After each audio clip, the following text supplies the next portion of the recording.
racing it on SRL all the time, and they may not be names that you recognize, but they've proved they are plenty competent at this game. Outside of that, so just the community's exploded, and looks like we're off here. Nice, and we get some French in the text box from the uncle, and a red meringue in Link's house. So we might be able to figure out what the stun prize pack is really early in this seed. It's something that's very easy to forget about, but yeah, having the boomerang, if it's something useful for the early game like bombs or rupees, could be very useful. We know we're going to get a weapon out of the uncle, so we'll be able to kill stunned enemies for sure. Yeah, and you brought up the whole bombs things. I know, sometimes if the bomb setups can get really out of hand, so just having that extra stun thing like the hook shot or the boomerang is great. But we're not going to have that. We're going to have a hammer start, which is, I would safe to say, is one of the nicer starts to have. And we do get a quick check of that stun prize. It is 10 arrows, so not as useful as it could have been, but still not the worst. And we're starting off with a heart container, too, in the uncle chest here. Not bad. Ooh, and there we go. A nice early bomb drop for Old Man right there. That is fantastic. Number 1 goal of escape. Well, I guess number 1 goal is rescue Zelda. Number 2 goal is get a bomb. So that's been accomplished for Old Man so far. It was one of the short sword green guards, which Nake tried to kill right there and failed. So we'll see if any of the other guards or snakes or rats here have bombs in the prize pool. Yeah, exactly. And especially hammer with the rats is a little bit harder than having sword, just because the hammer hitbox is so wonky. But it's infinite. It's not like arrows or something where you can run out of it. You can take how many of your hammer hits you want. So it's the ultimate brute force weapon, and Nake did get a bomb drop as well. So both our players with the 1 bomb. Be curious to see how much more farming they do while 1 bomb is the minimum. You like to maybe get a couple extra if you can for Kakariko. Other players decide once they have the 1, they're done farming, they're just going to get their escape as fast as possible. We'll see which method these 2 runners prefer. Yeah, it's all about which school of thought is like, okay, I'm going to just try and farm up as much as possible so I don't have to worry about money in Kakariko for it. And some are just like, all right, I got my 1 bomb drop, we're good to go. I don't care what happens, I'll farm up for it when it comes around. And there's not really a right or wrong way. It's just, are you going to spend extra time routing later if you don't get the money, or are you spending extra time early on to just farm it? And yeah, so both of these runners are heading down to the Zelda Cells area with Hammer. Will just take 2 shots on the big guard.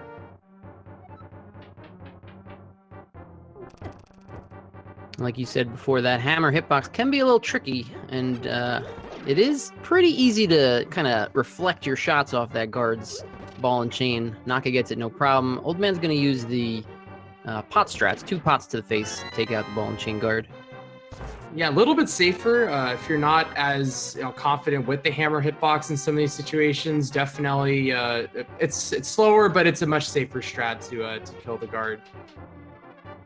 Yeah, losing 5 or 10 seconds in escape is never really going to decide you the race. So if you're not comfortable with whatever weapon you've got, take the pot strats, play it safe.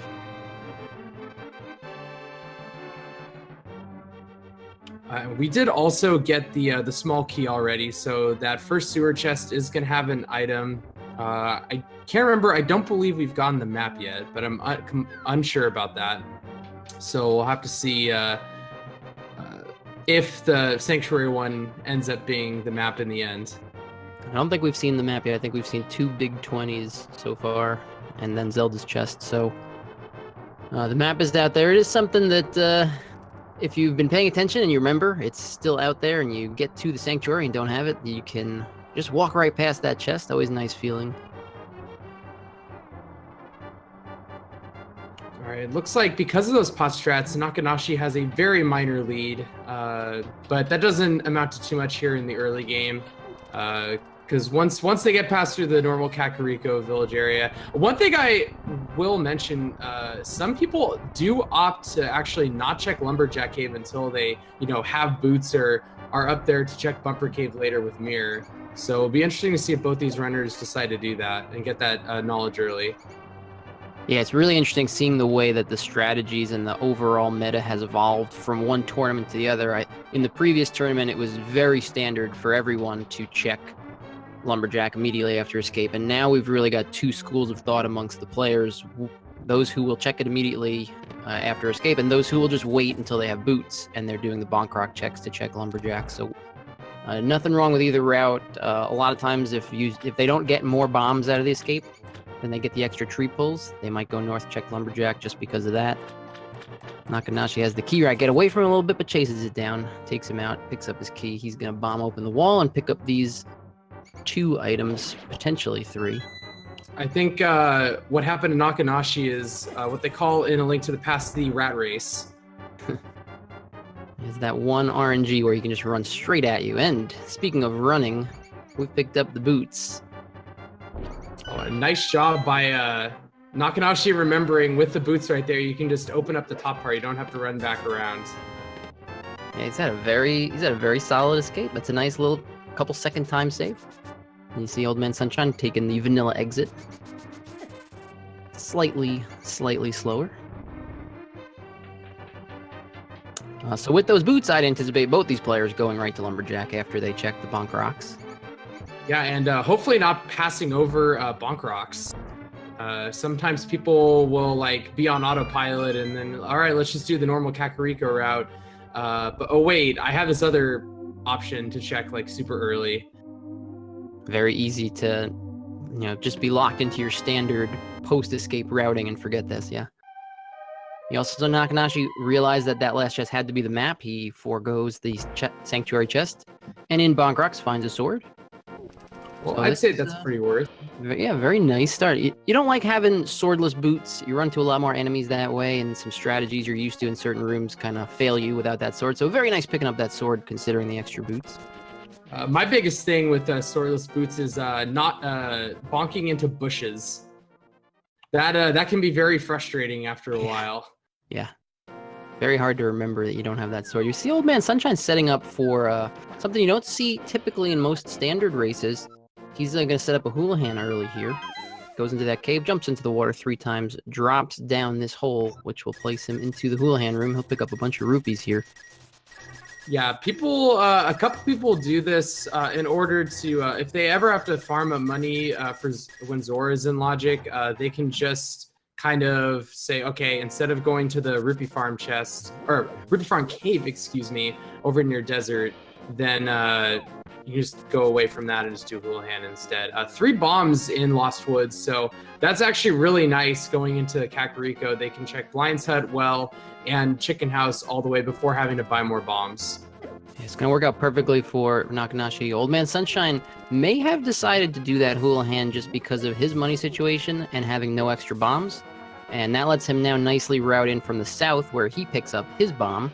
So either he will use this bomb at the maze game, or he will just go up and buy some extra bombs as soon as he arrives in Kakariko with that extra money.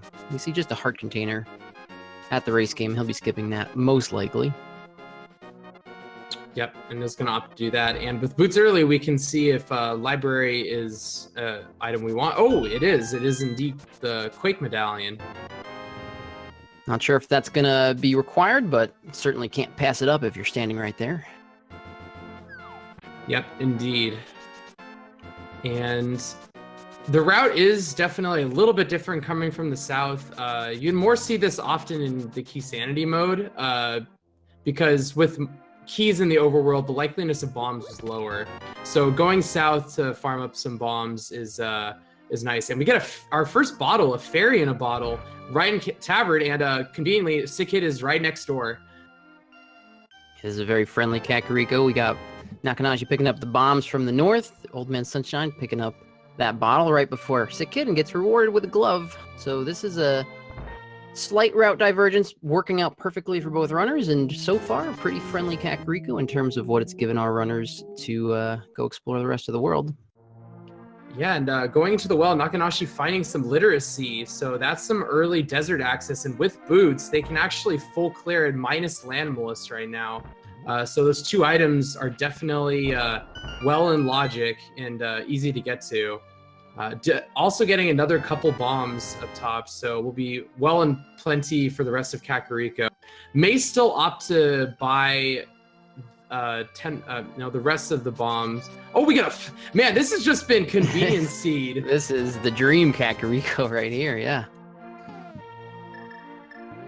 We're both runners are going to sync up, activating their flutes here, and then continue on the path the others have gone through. This has really been exactly what you dream. You want a bottle and the flute coming into Kakariko. Short of that, you want to find them in Kakariko, and they basically found them in the most convenient places possible. Yeah, and only a little bit after 10 minutes, the goose is officially loose, and with that early flute, makes the desert play a lot more reasonable. People sometimes don't like to go out of their way for it, but with boots and also with that, you could even decide, hey, I just want to go into Agana's first, and then just finish off in desert. Either way is a very viable strategy. Between the early boots and the early flute, there's really no location in the light overworld that's going to be too out of the way for them to check. So that's always a great feeling when you know even the trolliest of light world locations are going to be easily accessible to you now or later. You don't have to worry too much about how you route the overworld. Yeah, and also with this power glove that we got off the sick kid, we're actually only a pearl away from Dark World access as well.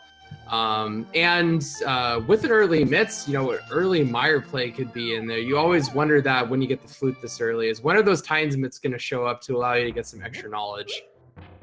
Yeah, I think at the very least, if they pick up some early mitts, you have to go and check the Mire shed area as fast as possible. The flute does not logically open up that many locations, so the fact that it shows up early, if they also get mitts to combo with it, that's a pretty big sign.